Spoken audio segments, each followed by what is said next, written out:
Et bonjour à tous, merci de nous retrouver pour une nouvelle émission de 100% Quintet. Un Quintet qui se disputera en ce samedi 28 août sur l'hippodrome de Deauville. Il s'agit de l'avant-dernière journée du meeting estival sur la côte normande et il s'agit du prix de la reconversion des chevaux de course. C'est un handicap disputé sur 1900 mètres de la piste en sable fibré et ils seront 16 au départ. Il s'agit d'une épreuve réservée uniquement à des chevaux âgés de 3 ans, autant dire qu'il risque d'y avoir quelques petites surprises ou d'éventuelles révélations. En ce qui concerne les conseils techniques, vous l'avez entendu, PSF, même si c'est vrai, la météo devrait se dégrader lors de ces prochaines 48 heures avec peut-être la venue d'averses, mais en tout cas la PSF sera certainement standard. Voilà donc pour les conditions techniques du jour. Nous allons tout de suite enchaîner avec le tableau des partants. Alors c'est un lot, vous le voyez, donc réservé à des 3 ans où en haut de tableau vous avez notamment Candy Time qui s'est imposé dans le quintet référence sur l'hippodrome de Dieppe et qui va tenter de confirmer, mais cela semble tout de même assez difficile le concernant. Le numéro 4 Braze Angel, le 6 Wilbur sont des outsiders. Vous avez également la présence d'autres outsiders tels que le numéro 2 Norville ou encore le numéro 3 Shadow. La deuxième partie du tableau des partants avec Parigi, le numéro 9 qui sera certainement l'un des favoris de la course. We Don't See, le numéro 10 qui sera également assez joué et en bas de tableau des chevaux qui pourraient éventuellement créer une petite surprise. Voilà donc pour le tableau des participants qui a défilé sous vos yeux.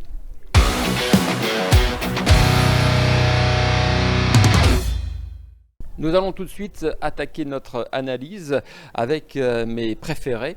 Le numéro 9, Parigi, je le disais, sera certainement l'un des favoris de cette compétition. C'est un poulain en devenir, entraîné par Freddy Head, qui porte la casaque de M. George Throwbridge, celle de Sueza, la championne du sprint. Et en ce qui concerne Parigi, il reste sur une très facile victoire sur l'hippodrome de Dieppe. Il a remporté la deuxième épreuve du handicap divisé. La première, c'était le quintet, remporté donc par le numéro 1 Candy Time, et ce jour-là Parigi, le numéro 9 du quintet, s'imposait avec de la marge. Alors certes il a été pénalisé sur l'échelle des valeurs, pas moins de 3,5 kg, mais cela ne devrait pas le déranger car c'est un poulain de belle naissance. Oh Beautiful, sa maman était déjà entraînée par Freddy Head, elle s'était imposée sur l'hippodrome de Deauville dans une listed race, le prix Vulcain sur 2500 mètres. Donc Freddy Head connaît parfaitement bien la famille et vu la façon avec laquelle il s'est imposé dernièrement sur l'hippodrome de Dieppe, on imagine qu'il est certainement capable de rééditer au niveau supérieur et pourquoi pas poursuivre un petit peu plus tard dans la saison au niveau listed race. En tout cas, je lui fais confiance, je ne serais pas surpris donc de le voir passer le poteau en tête. Je poursuis avec le numéro 6, Wilbur. Alors là c'est un coup de poker, pourquoi ? Parce qu'il a évidemment, d'après son classement en dernier lieu, très mal couru dans le quintet référence Diepois. Mais il ne faut surtout pas le condamner là-dessus car c'est un cheval qui a surtout signé ses meilleures performances sur la PSF. Il a d'ailleurs déjà eu l'occasion de gagner sur le parcours, c'était en début de saison pour sa première tentative dans un handicap et ce jour-là, il nous a laissé en tout cas une belle impression. C'est un cheval donc qui intéressera les amateurs de coups de poker. Il a été baissé d'1,5 kg sur l'échelle des valeurs. Donc attention à ce numéro 6, Wilbur. J'enchaîne avec le numéro 13, Full Flow, qui est une pouliche qui a montré en dernier lieu l'étendue de sa qualité. C'était sur l'hippodrome de Chantilly où ce jour-là, elle s'est imposée vraiment de belle manière dans un handicap. Elle est régulière puisqu'en 6 tentatives, elle avait avant cette victoire obtenu pas moins de 5 deuxième place. En dernier lieu, après un parcours d'attente, où à mi-ligne droite, elle a dû temporiser, puis changer de ligne pour donner finalement un coup de rein décisif. L'impression visuelle était très favorable et en dépit d'une pénalité de 3 kg sur l'échelle des valeurs, je la pense capable de confirmer, même si, c'est vrai, elle débutera sur la PSF, mais ce n'est pas la seule de la course, donc cela ne me gêne pas. Le numéro 10, Whittlesey, est entraîné par André Fabre, de belles origines, une lignée maternelle de l'élevage de la famille Niarchos. D'ailleurs, sa mère avait gagné un quintet sous l'entraînement à l'époque de Jonathan Pease sur l'hippodrome de Deauville. Whittlesey, le numéro 10, a montré de la qualité, notamment dans des handicaps de bonne facture. Maintenant, on sent que c'est un poulain qui n'a pas véritablement de changement de vitesse. Il est courageux, il est dur, il se bat jusqu'au bout. Mais pour l'instant, on n'a pas vu le deuxième coup de rein qui lui permet de faire la différence, raison pour laquelle il tourne toujours autour du pot. On ne l'a pas revu depuis le 16 juin, donc il aura de la fraîcheur, certainement un acte volontaire de la part de son entraîneur André Fabre. Il fait également partie des chevaux qui débuteront sur la piste en sable fibré, mais j'en fais l'une de mes priorités parmi mes 5 premiers choix. Et je termine avec le 4, Braze Angel. Braze Angel, attention, c'est une pouliche qui a également dévoilé du potentiel. Il ne faut pas la sous-estimer. Elle s'était imposée en débutant sur le parcours qui nous intéresse.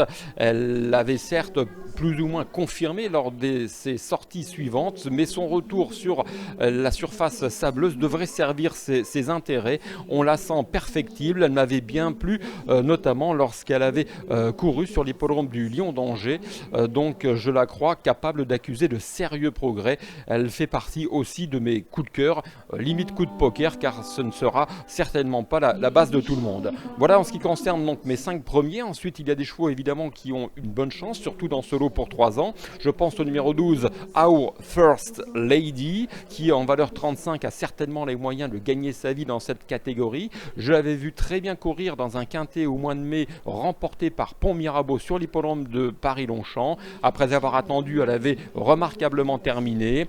Elle est capable de rivaliser à mon sens avec les meilleures chances de la course, donc méfiance. Le 11, Nérocas, j'enchaîne. Attention, dernier lieu à Dieppe, c'était pas si mal que cela. Mauvais numéro de corde. Son jockey a tout repris, il a attendu, il a correctement fini. Donc on va utiliser l'expression consacrée. Nérocas a beaucoup mieux couru que ne l'indique son dernier classement. Bon, certes, il est encore perfectible, il a encore tout à démontrer, mais je l'imagine bien également remporter un handicap très prochainement. Le numéro 15, Tibet, cheval fantasque, également décevant malheureusement à Dieppe, mais on ne va pas lui en tenir rigueur. Précédemment, il avait montré sa capacité à réussir dans les handicaps.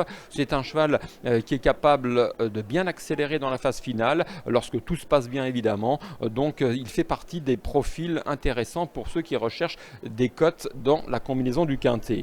L'As, alors Candy Time, c'est évidemment l'interrogation. Il reste sur 2 victoires consécutives, notamment dans le quintet diepois. Alors certes, il a été pénalisé en tout de 6,5 kg. Ce ne sera pas une sinécure pour lui, mais finalement, à l'heure actuelle, on ne connaît pas véritablement ses limites. Mais ça semble beaucoup plus difficile maintenant. Le numéro 5, Népalais, c'est un cheval honnête qui a rivalisé avec certains de ses adversaires du jour. Il va découvrir la PSF, mais je ne serais pas non plus surpris de le voir se dévoiler dans les gros handicaps. Cela dit, personnellement, je le vois barré par un certain nombre de concurrents. Voilà en ce qui concerne donc les chevaux qui me semblent détenir une chance. On va désormais passer à la rubrique Outsider. Parmi mes outsiders, j'ai placé le numéro 2, Norville, pourtant supplémenté, entraîné par Yann Barbereau, mais qui me semble limite sur l'échelle des valeurs. Le numéro 3, Shadow, c'est une pouliche qui m'a laissé sur ma faim lors de ses dernières tentatives, même si la dernière est correcte face à de bons chevaux, mais elle a encore tout à démontrer dans les grands handicaps à cette valeur. Et puis le numéro 8, Luthercy, qui également a montré le bout de son nez en dernier lieu, mais qui semble pour l'instant barré pour les premières places dans des grands handicaps, de par notamment son immaturité. Cela dit, attention, son entraîneur n'avait pas caché qu'il en attendait beaucoup mieux au printemps, donc ne le condamnons pas trop rapidement. C'est un quintet, je le rappelle, de 3 ans, il peut y avoir des surprises. Alors les impasses, c'est toujours risqué, surtout dans ce genre d'épreuve, mais il faut faire des choix, on ne peut pas tous les jouer. J'ai éliminé le numéro 7, Vent Contraire, le numéro 14, Innovator, et pourtant, attention, vous écouterez la rubrique Interview, où Nicolas Collery, son entraîneur, n'est pas si négatif que cela, et le numéro 16, Gordian, qui effectue sa rentrée.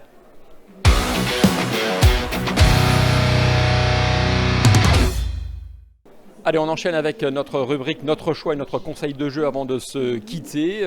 Mes choix concernant ce Quintet Plus avec, je le répète, le 9, le 6, le 13, le 10 et le 4. On se quitte avec un conseil de jeu. Sur l'hippodrome de Deauville en Réunion 1, je vous invite à mettre une pièce sur le 404 Teddy Blue. C'est un cheval qui n'a couru qu'à 2 reprises, mais qui a dévoilé du potentiel.